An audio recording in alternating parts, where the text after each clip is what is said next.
se situer. Supposons que je mets 25. Donc je fais entrer. Voilà, tu as vu que les éléments ont été penchés dans ce sens. Donc c'est ça. Donc je fais 40 degrés. Voilà. Quand je vais faire 90 degrés, on va voir ce que ça va donner. Ça donne ça. Voilà. Donc pour tous les logiciels que tu fais, on fait, et à chaque fois quand tu veux revenir à l'extérieur, il faut faire comme CTRL Z ou bien CTRL Z sur Windows et commande Z sur Mac. Donc CTRL Z, voilà, Z encore, CTRL Z encore, CTRL Z encore, et je reviens directement sur mon plan. C'est bon. Maintenant je peux effacer le hachure. Quand tu vas dans hachure, il va t'amener ici. Il va t'amener éditeur dans éditeur de hachure. C'est bon. Maintenant quand tu veux continuer par travailler, toi tu viens au niveau des débuts. Tu cliques et tu as les éléments. Maintenant je peux l'effacer. On peut prendre le gradient, c'est la même chose. Et je viens, je prends le gradient. Le gradient c'est les couleurs. C'est bon. C'est les couleurs. Je peux choisir ici la couleur que je veux. C'est bon, je vais prendre ça et je prends celui-là. C'est bon, je viens, je dépose au milieu.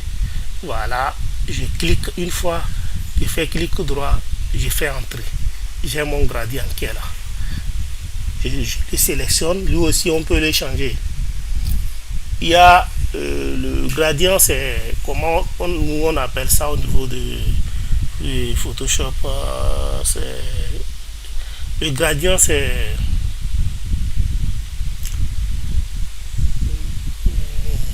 ok. Donc nous avons les deux couleurs. C'est une combinaison de deux couleurs. C'est bon.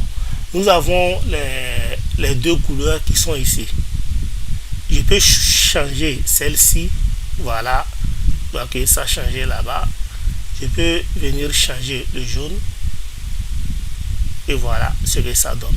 C'est bon, on peut faire beaucoup de motifs avec. Il y a beaucoup de travail ici. Et là-bas aussi, on n'a pas besoin de ça. On peut changer l'angle, on peut changer aussi la transparence. C'est bon. Donc voilà la transparence. Quand je vais à 90, ça donne ça. C'est bon. Quand je vais à 90, ça donne ça. Et quand je reviens à la fin, il y a ça. Voilà. Donc c'est aussi simple que ça. C'est aussi simple que ça. Donc je reviens sur début. Et hop, j'efface. Donc c'est la même chose. Maintenant, ce qui est bon au niveau des hachures, ce que je veux dire est que pour utiliser bien les hachures, il faudra que le contour soit bien fermé. Supposons que j'ai un truc comme ça. C'est bon. J'ai un truc comme ça. Si je prends hachure, outil hachure, il est où? Voilà. Je viens sur hachure.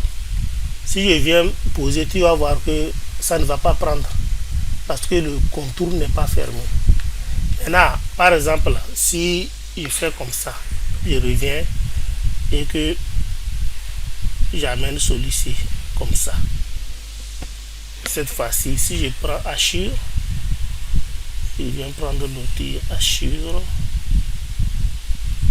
Voilà, quand je dépose, vous voyez que ça prend. Voilà, c'est juste aussi simple que ça. Donc ça veut dire que quand vous travaillez, il faut faire en sorte que le contour soit bien fermé. Maintenant, pour que le contour soit bien fermé, comment ça marche? Il faudrait toujours dépasser. C'est-à-dire que quand vous faites comme ça, ne faites pas comme ça. C'est-à-dire que ne faites pas comme ça. Vous voyez, non? Dépasser. Quand vous dépassez maintenant, vous allez ajuster les deux points là. Là, ici sera forcément fermé. Voilà. Donc, c'est tout sur les hachures.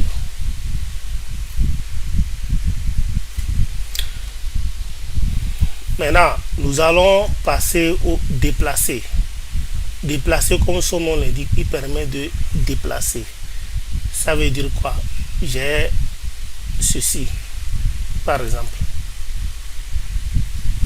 Donc, si je veux le déplacer, je le sélectionne. Je viens, j'appuie sur déplacer. Comme ça, je viens, je prends et je peux le déplacer là où je veux. Donc, c'est juste aussi simple.